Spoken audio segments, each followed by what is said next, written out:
एक बार फिर से स्वागत है। हम चर्चा कर रहे हैं पवन बंसल की तो विदाई हो गई, क्या अश्वनी कुमार भी विदा होंगे? हमारे साथ इब्राहिम कुरैशी साहब हैं, सीनियर नेता है कांग्रेस के। कहते हैं कि जरा अभी थोड़ा देखते रहिए आगे आगे क्या होता है। और आपने पुष्पेंद्र को सुना, लेकिन आपको हम कांग्रेस के इस बयान को सुनवाते हैं जो उन्होंने भ्रष्टाचार पे दिया है।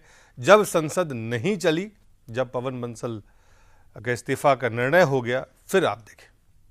कांग्रेस पार्टी भ्रष्टाचार जैसे मामले को हमेशा गंभीरता से देखा है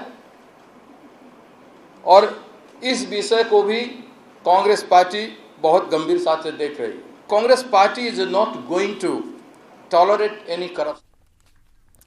पुष्पेंद्र, ये बयान कुछ संकेत देते हैं क्या? नहीं, ये बयान मैंने कहा कि बार बार कांग्रेस पार्टी उनको कहना पड़ रहा है कि करप्शन को टॉलरेट नहीं करती, लेकिन पवन बंसल के अलावा अब तक पिछले 9 साल में या यूपीए 2 के किसी करप्शन के मामले में नहीं बताया गया इन्होंने।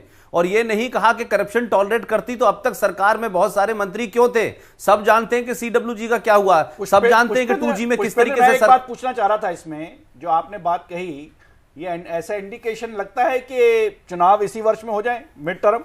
देखिए, अब जिस तरीके की राजनीति चल रही है, मुझे लगता है कि कांग्रेस पार्टी इस पूरे भ्रष्टाचार की जो मुहिम चली हुई है, चाहे विपक्ष ने चलाई हो, चाहे समाजवादी ने, चाहे मीडिया ने, ये बहुत दिन तक कंटिन्यू नहीं कर पाएगी। इसलिए मुझे लगता है कि अश्वनी कुमार के इस्तीफे के बाद हालात इस वक्त चुनाव की तरफ बढ़ रहे हैं। जी कुरैशी साहब, तैयारियां शुरू होगी, चुनावी रणनीति के तहत ये सारी चीजें हो रही है। भ्रष्टाचार के मुद्दे पर कर्नाटक का चुनाव लड़ा, क्लियर कट जी, और जनता ने हमारे को समर्थन दिया। बिल्कुल सही भ्रष्टाचार के खिलाफ, बिल्कुल सही बात है। भ्रष्टाचार के खिलाफ भी हम अपने छत्तीसगढ़, मध्य प्रदेश और दूसरे सूबों में चुनाव लड़ने जा रहे हैं, ठीक है ना जी। तो भ्रष्टाचार से कंप्रोमाइज करने का तो कोई सवाल ही नहीं उठता। बिल्कुल सही बात है। वो तो हमें अपना वो देश की जनता जब आपसे सवाल पूछेगी केंद्र के बारे में, तब क्या करेंगे? इसीलिए तो हमने हटाया है, इसीलिए हटाया है, इसीलिए हटाया, उसी की तैयारी हो रही है, उसी की तैयारी है, चुनाव की तैयारी है, इसलिए हटाया है। चुनाव की तैयारी क्या होती है? तो हर पॉलिटिकल पार्टी को इलेक्शन के लिए तैयार रहना चाहिए। हमें बढ़ना पड़ेगा। फिलहाल मुझे लगता है कि जो बात अभी पुष्पेंद्र भाई या कुरैशी जी कह रहे थे, और जो आपने कांग्रेस प्रवक्ता का बयान दिखाया, उनसे वहां पर यह पूछा जाना चाहिए। मैं कुरैशी जी से पूछना चाहूंगा कि भ्रष्टाचार के मामले में आप दिल्ली में बैठे हैं, शुंगलू कमेटी की रिपोर्ट के बावजूद शीला दीक्षित के खिलाफ आज तक एक्शन क्यों नहीं हुआ? सीडब्ल्यूजी का कितना बड़ा मामला है, उस पर एक्शन क्यों नहीं हुआ?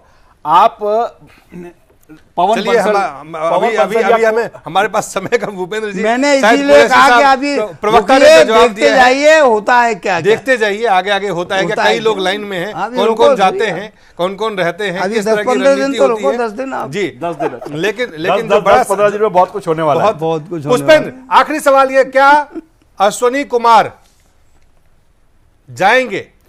मैं समझता हूं कि अश्वनी कुमार अगले हफ्ते के अंदर चले जाएंगे। उनको जाना उनका तय है। यह सिर्फ इस बात के लिए है कि उससे पहले प्रधानमंत्री के आसपास सामने किस तरह से शील्ड ऐसी कर दी जाए जिससे कि जो 10 जुलाई को कोर्ट अपना निर्णय देने वाला है इस मामले पे, क्योंकि समर वेकेशन में चला, उससे पहले उसकी हिफाजत के इंतजाम करने के बाद अश्वनी कुमार को रवाना किया जाएगा।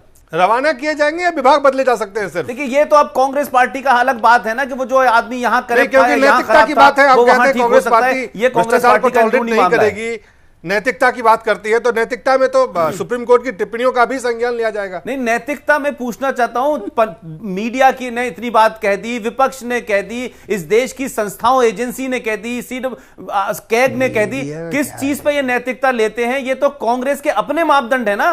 अभी हमने देखा कुछ दिन पहले नैतिकता के आधार पर अभिषेक मनु सिंघवी को हटाया गया, 2 महीने बाद वो नैतिकता वापस आ गई। कुछ दिन पहले थरूर को हटाया गया, 2 महीने बाद फिर वो वापस आ गए। तो ये तो नैतिकता कांग्रेस का अपना है, इसमें हम लोग दखल नहीं दे सकते। ये नैतिकता आवश्यकता के हिसाब से चलते हैं, कांग्रेस पार्टी की आवश्यकता के हिसाब से। जी चलिए बढ़ते हैं पाकिस्तान की तरफ। पुष्पेंद्र, पाकिस्तान में जो कुछ हो रहा है, जो कुछ अब तक हुआ है, और जो चुनाव होने वाले, जो चुनाव होंगे इसके बाद पाकिस्तान में, पुष्पेंद्र, किस तरह के हालात आपको नजर आ रहे हैं?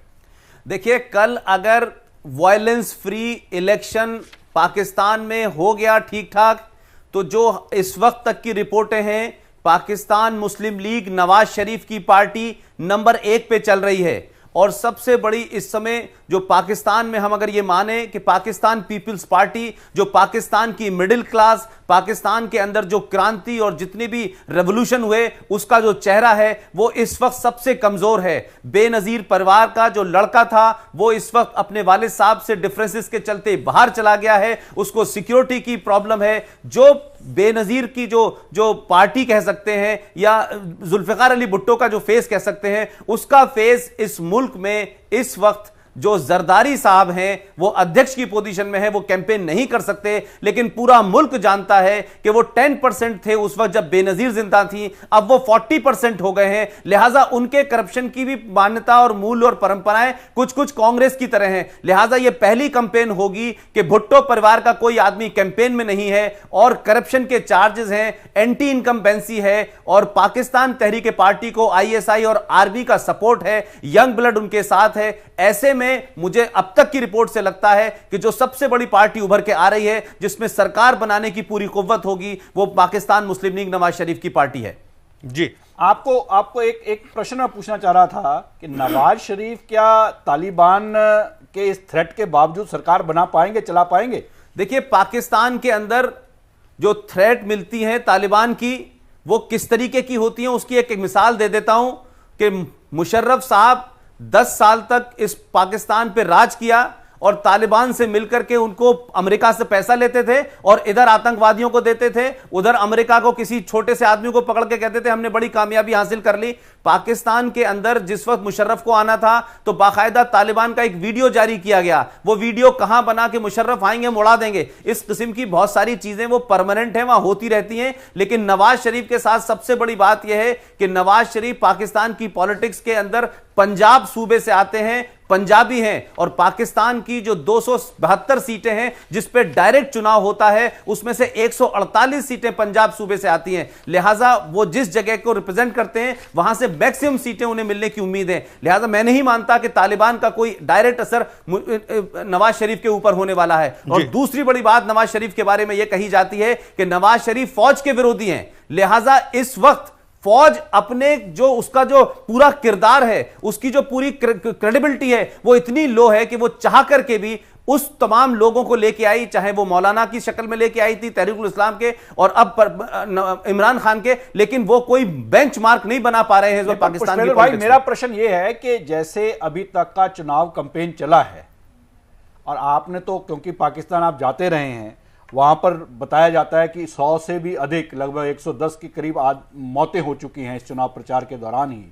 और ऐसे हालात में नवाज शरीफ जैसे आप बता रहे हैं कि लीडिंग पार्टी हैं, उधर इमरान खान भी अब चोट लगने के कारण कैंपेन से बाहर हो गए हैं, तो आपको क्या लगता है कि पाकिस्तान की स्थिति वास्तव में सुधरेगी या ऐसी स्थिति में तालिबान और वहां पे माहौल और खराब होने वाला है? देखिए धर्मानी साहब, पाकिस्तान को हम जब हिंदुस्तान के चश्मे से यहां बैठ के देखते हैं तो लगता है कि बस पूरे मुल्क में तालिबान ही तालिबान है, वहां कुछ नहीं हो रहा। वहां बहुत सारे अच्छे काम हो रहे हैं। हम भी जानते हैं कि जब पंजाब के अंदर, भारत के पंजाब में जब उग्रवाद चल रहा था तो ऐसा लगता था कि 5 लोग मरते थे तो लगता था कोई नई बात है। इतनी मौतें हिंदुस्तान में रूटीन में होती हैं। और इलेक्शन के टाइम में भी अगर आप 20 साल पहले का इलेक्शन देखें तो हमारे यहां भी इलेक्शन में बहुत सारी मौतें होती थी। लिहाजा तालिबान का नाम लेकर के बहुत सारे लोग प्रॉक्सी करने की कोशिश कर रहे हैं और पाकिस्तान को एक बैड इमेज की पोजीशन में ला रहे हैं। लेकिन मैं समझता हूं कि पाकिस्तान की तारीख में यह सबसे बड़ी बात होगी कि एक जमहूरियत के जाने के बाद दूसरी जमहूरी चुनी हुई सरकार की तैयारी है। और मैं समझता हूं कि फौज और अमेरिका इस वक्त किसी कीमत पर भी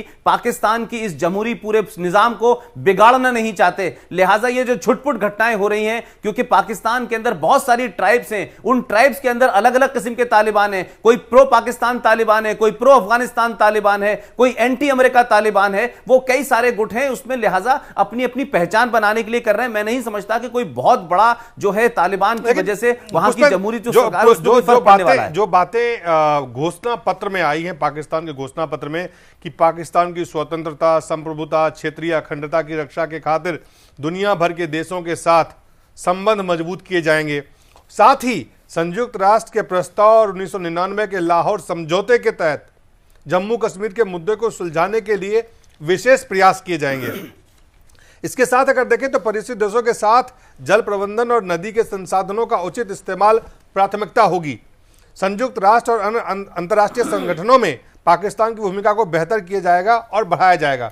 इस तरह के घोषणा पत्र हैं एक तरफ अगर देखें, और जो पाकिस्तान की वहां जमीनी हालात हैं उसके बारे में घोषणा पत्र में कितना है, और अगर जमहूरियत की दूसरी, अगर लोकतंत्र के बाद दूसरी सरकार वहां बनती है तो क्या वो टिक पाएगा, क्या वो लोगों की जो अपेक्षाएं हैं उसको पूरा कर पाएगा? देखिए, एक बात जरूर है कि जितने घोषणा पत्र मैंने पाकिस्तान की जो दीगर जमातें हैं उनमें पढ़े हैं, सबने पाकिस्तान और भारत के बीच में संबंध मधुर हो, दोनों मुल्कों के बीच में तिजारत बढ़े, ये बात कही है। लेकिन एक बहुत इंपॉर्टेंट बात है जो पहली बार पाकिस्तान की तारीख में हो रही है कि जितनी भी जमातें हैं उसने अपने मैनिफेस्टो में कश्मीर को इतना डाइल्यूट से उसको जिक्र किया है और पूरी बातें उसमें हल्की सी बात कही है कि कश्मीर के मामले को दोनों मुल्क बैठ के सुलझाएंगे और सुलझाना चाहिए, सबने कहा है। लेकिन आप ये देखें कि जितनी तकरीरें हो रही हैं, जितनी स्पीचेस और भाषण हो रहे हैं पाकिस्तान में,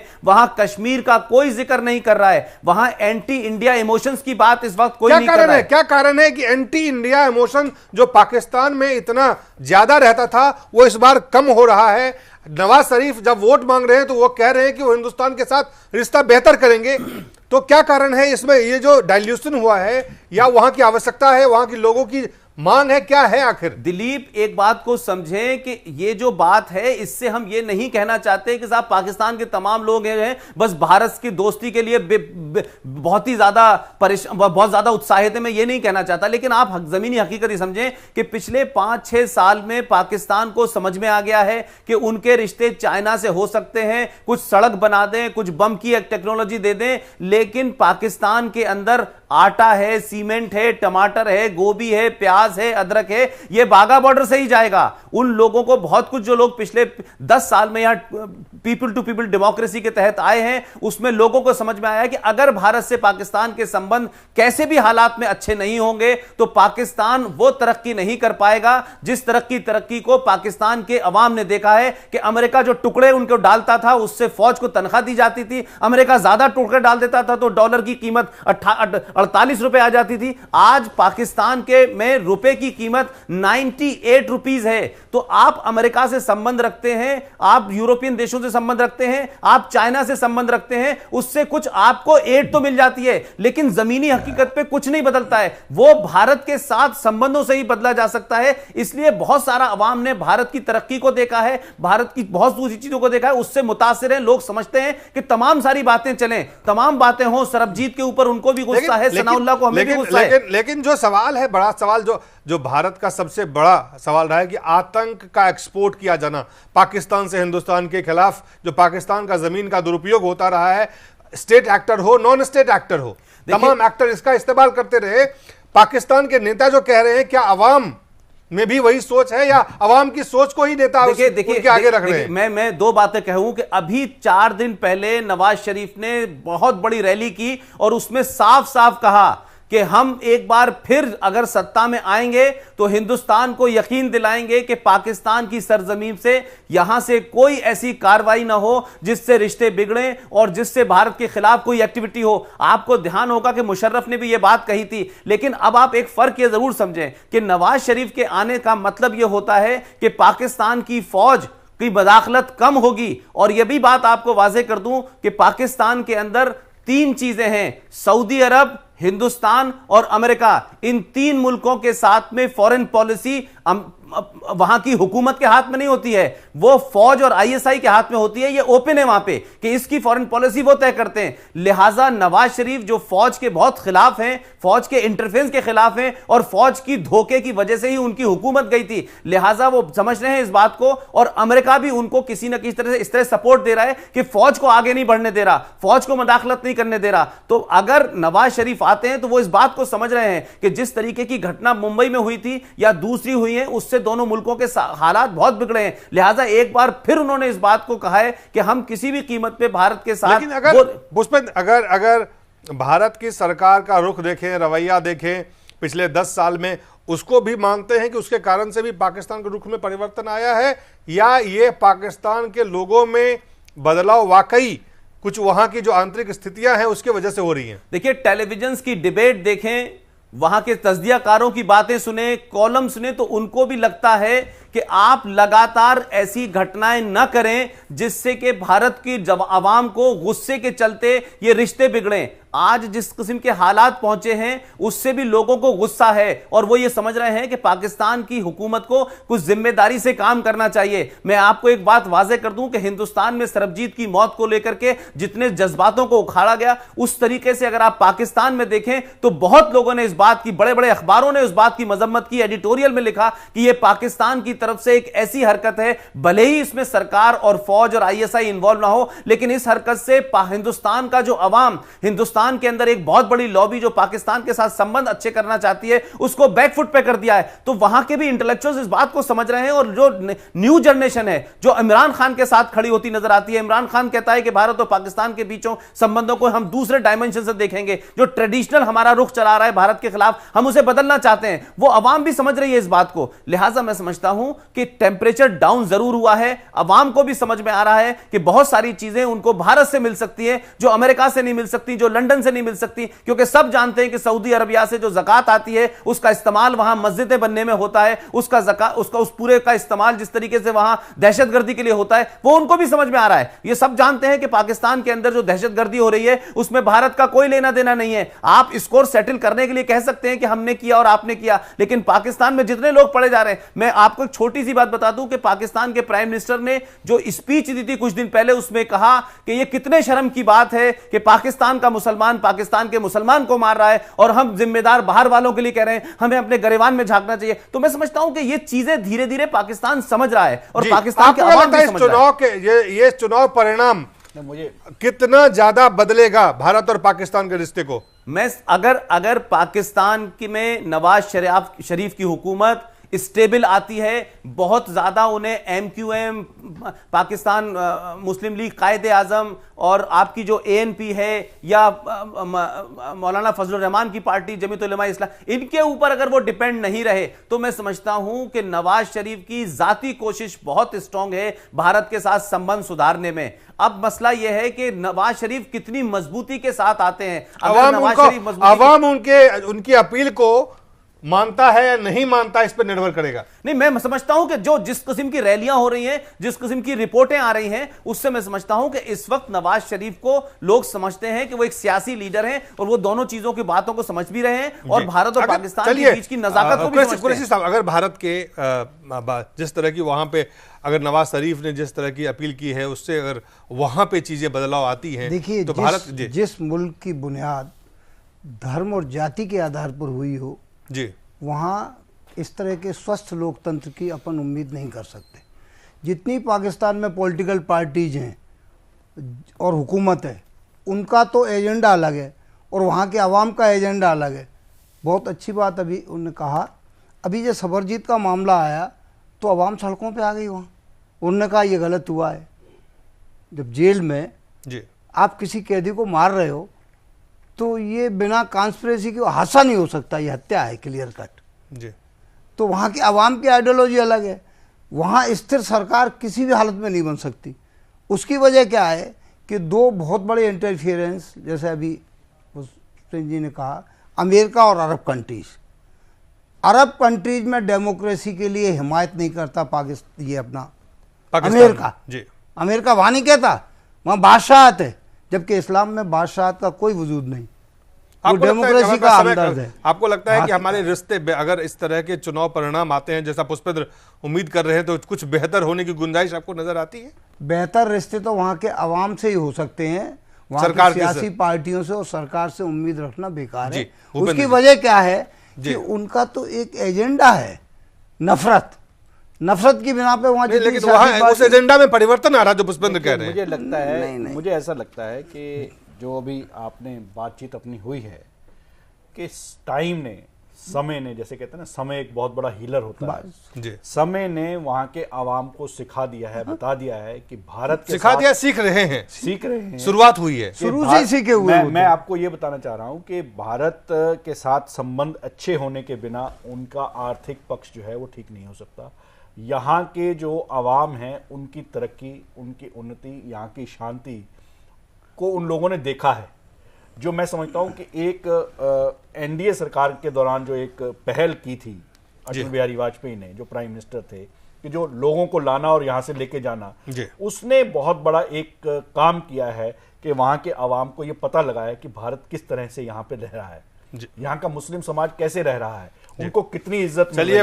मेरा ये कहना है कि ये जो बात मैं समझता हूं कुरैशी साहब ने कही है, इससे मैं बिल्कुल सहमत हूं कि हमारे पास समय कम है। यूएस और सऊदी अरेबिया का जो इंटरफेरेंस वहां पर है, ये उनकी जब तक कन्वीनियंस है तब तक वहां का माहौल ठीक रहने वाला है। नवाज शरीफ कितना इसको एग्जर्ट कर पाएंगे, ये चुनाव परिणाम कहेगा। लेकिन फिलहाल वापस लौटते हैं सत्ता करने का संजय दत्त, वो जो है वहां की सेना सत्ता में चलिए वहां की पाकिस्तान से वापस और हमारे तो उनके ब्लड रिलेशन है, हिंदुस्तान लौटते हैं, इसलिए आवाम जो है यहाँ साहब हिंदुस्तान लौटते हैं। अच्छी पहल की वाजपेयी जी ने, लेकिन समझौता ब्लास्ट करके हमने उसकी उसको अभी पाकिस्तान को छोड़ते हैं, हिंदुस्तान वापस लौटते हैं। संजय दत्त की जो रिव्यू पिटिशन है उसको सुप्रीम कोर्ट ने खारिज कर दिया है। साथ ही गोपाल कांडा के खिलाफ जो है वो भी आरोप तय हो गए हैं। सबसे पहले हम आपको ये बयान दिखाते हैं। क्यूरेटिव के कोई ग्राउंड्स इस केस में नहीं बनते कि जिस केस में कोर्ट इंटरेस्टेड है या फिर इनको अपॉर्चुनिटी नहीं मिली, ऐसा नहीं हुआ। इनका अपील बहस हुआ तो इसमें क्यूरेटिव के लिए कोई ग्राउंड नहीं है, सरेंडर करना पड़ेगा। कोई ग्राउंड क्यूरेटिव के नहीं बनते, अभी कोई ऑप्शन नहीं है। पुष्पेंद्र, आखिरकार संजय दत्त को अब जेल जाना पड़ेगा।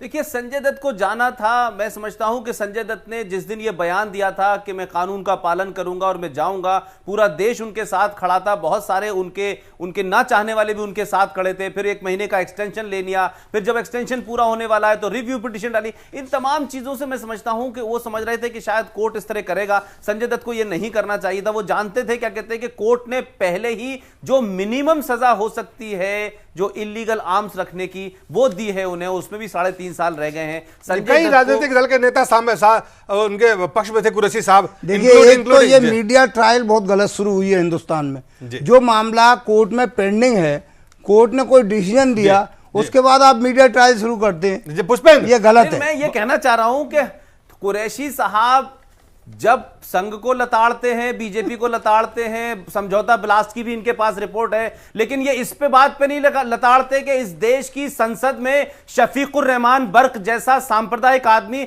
वंदे मातरम के नाम पे भाग जाता है, उसके बारे में नहीं बोलते हैं। ये बाकी सारी चीजें बोलते हैं। अब इसमें कहते हैं मीडिया ट्रायल है। अगर मीडिया ने न बताया होता तो पता नहीं चलता कि शफीकुर रहमान बर्क जो है पार्लियामेंट से निकल के भागा। शफीकुर रहमान बर्क जो है एपीजे अब्दुल कलाम, मौलाना आजाद, जज्बाती सियासत है, वो जज्बाती सियासत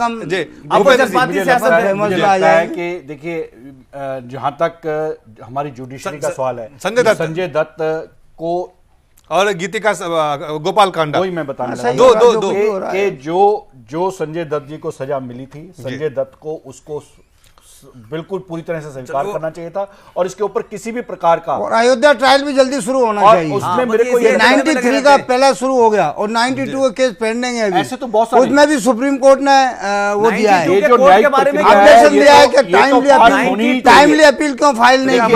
अडवाणी जी के केस में किया उन्होंने, उसका आप विषय नहीं बनाते, डिस्कशन का विषय नहीं बनाते कभी। मैंने किसी मीडिया में नहीं देखा कि अडवाणी जी के मामले में सुप्रीम कोर्ट ने अपील लेट फाइल की। इस बारे में हमारे हम कुरैशी साहब को आमंत्रित करेंगे 93 के ऊपर भी बहस के लिए, लेकिन उसमें आखिरी लाइन, दिलीप कुरैशी साहब से पूछिए, मुंबई में हुए दंगों में कृष्णा आयोग की रिपोर्ट पर कांग्रेस बैठी हुई है 10 साल से, उसके बारे में क्यों नहीं जबान खुलती है? 92 के हादसों पे भी आयोग बना था, उसकी रिपोर्ट तो आपकी तो सरकार है, आपकी सरकार है ना, बताएं आप अपनी सरकार तो बीजेपी की बात क्यों कर रहे हैं? अपराधी थे, लाल बत्ती वाले घूम रहे थे, समय खत्म हो गया। बहुत लाल बत्ती वाले अपराधी। धन्यवाद भूपेंद्र जी, बहुत बहुत धन्यवाद। लेकिन 93 पे भी सरकार आपकी है, 92 93 सरकार आपकी है 10 साल से। 92 84 में भी आओ, इट्स योर गवर्नमेंट सर।